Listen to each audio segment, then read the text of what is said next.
संविधान के निर्माण के लिए कॉन्स्टिट्यूएंट असेंबली के द्वारा एक बहुत लंबी चर्चा के बाद हमारा संविधान एग्जिस्टेंस में आया। और हम सब लोग ये भी जानते हैं, आज हम लोग भारत रत्न डॉक्टर भीमराव अंबेडकर जी को याद भी करते हैं, स्मरण भी करते हैं। We all remember Bharat Ratna doctor Bhimrao Ambedkar for his contribution to the independent India. And it was on this auspicious day of 26th November 1949 when the Constituent Assembly adopted the Constitution of India. And it was given an effect on 26th January 1950. And in 1950, India became the Republic India which we see today. जब हम इस बात को कहते हैं कि आज के दिन संविधान को अडॉप्ट किया गया, संविधान समिति जो कॉन्स्टिट्यूएंट असेंबली थी, उसने आज के दिन अपने इस कॉन्स्टिट्यूशन को अडॉप्ट किया, यानी जो ड्राफ्टेड कॉन्स्टिट्यूशन था उस पर सहमति व्यक्त करते हुए उस पर मोहर लगाई थी। और 26 जनवरी 1950 को यह संविधान रिपब्लिक भारत के रूप में हम लोगों को मिला है। यह संविधान की अपनी विशेषता है, लेकिन उससे पहले मैं आज ये कहूंगा कि देखिए, लंबे अरसे के बाद हमारा संविधान बन गया, लेकिन संविधान के दृष्टि से संविधान दिवस मनाने की प्रक्रिया भारत के यशस्वी प्रधानमंत्री श्री नरेंद्र मोदी जी ने 2015 में, it was in 2015 and it was in 2014 when he took the reins and had become the prime minister of the country and he became the pradhan sevak of this country. It was in 2015 that he declared that 26th November will be observed as the Constitution Day, संविधान दिवस, और आज हम वो संविधान दिवस मना रहे हैं। आज हम लोग डॉक्टर भीमराव अंबेडकर जी को याद करते हैं, उस समय के कॉन्स्टिट्यूएंट असेंबली के सभी महान विभूतियों को याद करते हैं। The contribution of doctor Rajendra Prasad also can not be forgotten, the contribution of Sardar Patel can also not be forgotten, and all these stalwarts had a very intense deliberations for a long time, and then this constitution came into existence. बाबा साहब भीमराव अंबेडकर जी ने एक समता मूलक देश, and he emphasized on equality. He emphasized that we should have a nation, a state where there is given an equal opportunity to everybody. The democracy should flourish, should grow with the participation of everybody. And for that, and the development should take place. These were the basic thinking at that point of time, because Bharat के नवनिर्माण की प्रक्रिया शुरू हो रही थी।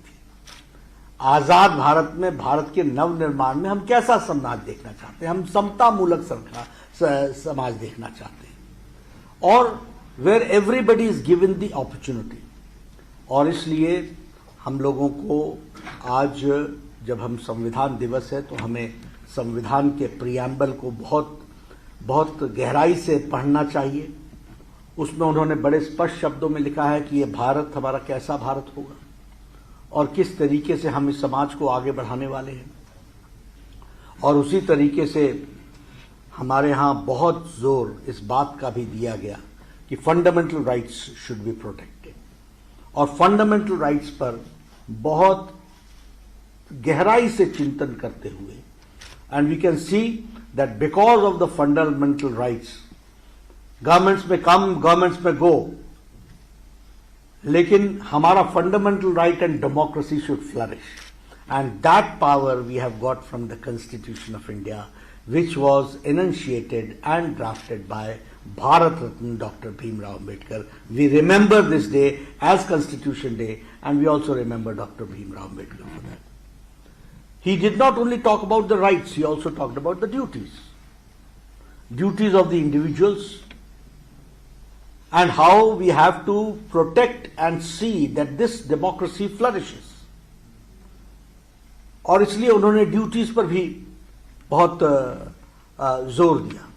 और इसके साथ साथ directive principles of state policy, जो हमारे डायरेक्टिव प्रिंसिपल्स होंगे, जो हमारा उद्देश्य सरकार का होगा कि वो किस ओर बढ़ेगा, इसका भी उन्होंने एनंसिएट किया।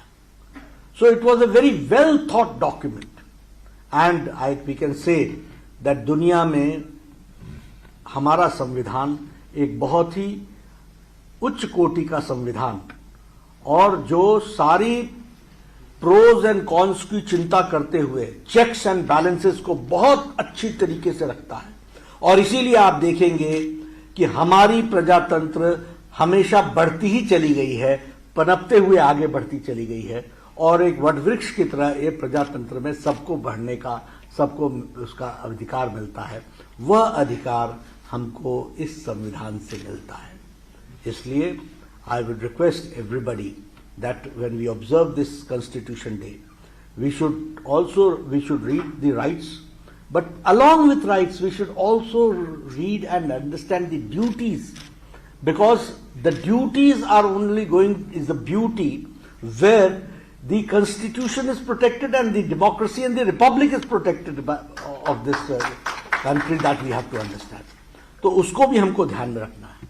And governments, of course, are taking care of the directive principles of the state policy from time to time, and we are very proud to say that it is because of the Constitution that we find that the free and fair elections takes place, and the world looks towards us when the Election Commission of India brings 1.3 billion people, the largest democracy, into existence during the elections, and that autonomy is also provided by the Constitution and by the power. If we talk about the sovereignty of the Parliament, and when we talk about the powers of the Parliament, we understand how legislative works and how legislative and the people's voice is the supreme. And we also see that here in this country we have got an independent judiciary, and all work in their own ambit, and they all work in cohesion with each other. And this fine details, minute details, all the nitty-gritties has been enunciated in our Constitution. That is the beauty of our Constitution. So हमें उसको ध्यान में रखना चाहिए। Independent judiciary है, हमारे अन्य मुल्कों की तरह नहीं है कि जहां सुप्रीम कोर्ट ही सबको डायरेक्ट करने लगती है। हमारे यहाँ इंडिपेंडेंट पार्लियामेंट है, जहां पार्लियामेंट लोगों की आवाज को लेकर के पूरी ताकत के साथ उसको रखता है। और उसी तरीके से हमारी इलेक्शन कमीशन है, जो सबके साथ न्याय करते हुए एक इंडिपेंडेंट बॉडी की तरह इतनी बड़े देश को एक बार नहीं अनेकों बार चुनाव की प्रक्रिया से लेकर के आता है।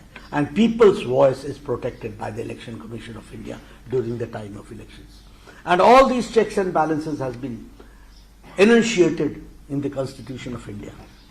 So we should always pay respects, and we should also remember our founding fathers of the Constitution, who laid the basics and who enunciated in detail. Today we see that the Constitution के कारण हम एक प्रजातंत्र देश में development के साथ आगे बढ़ रहे हैं। आज प्रधानमंत्री मोदी जी ने संविधान दिवस के रूप में जब ऑब्जर्व करने के लिए कहा है, तो हर जिम्मेवार नागरिक की ये जिम्मेवारी बनती है कि अपने संविधान को पढ़े, समझे, उसकी खूबसूरती को जाने, उसको एम्बाइब करे, ड्यूटीज को, रिस्पॉन्सिबिलिटीज को। और डॉक्टर भीमराव अंबेडकर को आज याद करने का दिन है। उनका कंट्रीब्यूशन भारत, आजाद भारत कभी भुला नहीं सकता, उनको हमें याद करना है, और उन्होंने जो हमारे को कंट्रीब्यूशन किया है उसको याद करना है। आज आपने मुझे बड़े शॉर्ट नोटिस पर इतनी प्रबुद्ध जनता मणिपुर की भारतीय जनता पार्टी की यूनिट में एकत्र लाई है। मैं आप सबका पुनः स्वागत करता हूं, अभिनंदन करता हूं, और आपके माध्यम से सारे मणिपुर में और सारे देश में हम इस संदेश को पहुंचाएं। और आज प्रधानमंत्री जी और बाकी सब लोगों का कार्यक्रम हमारे पार्लियामेंट में होगा और उस तरीके से देश इस संविधान दिवस को मनाएगा, तो उसको भी हम ज़रूर सुने और उसको भी हम ऑब्जर्व करें, ऐसा मेरा कहना है। आपने मेरी बात सुनी, आपका बहुत बहुत धन्यवाद।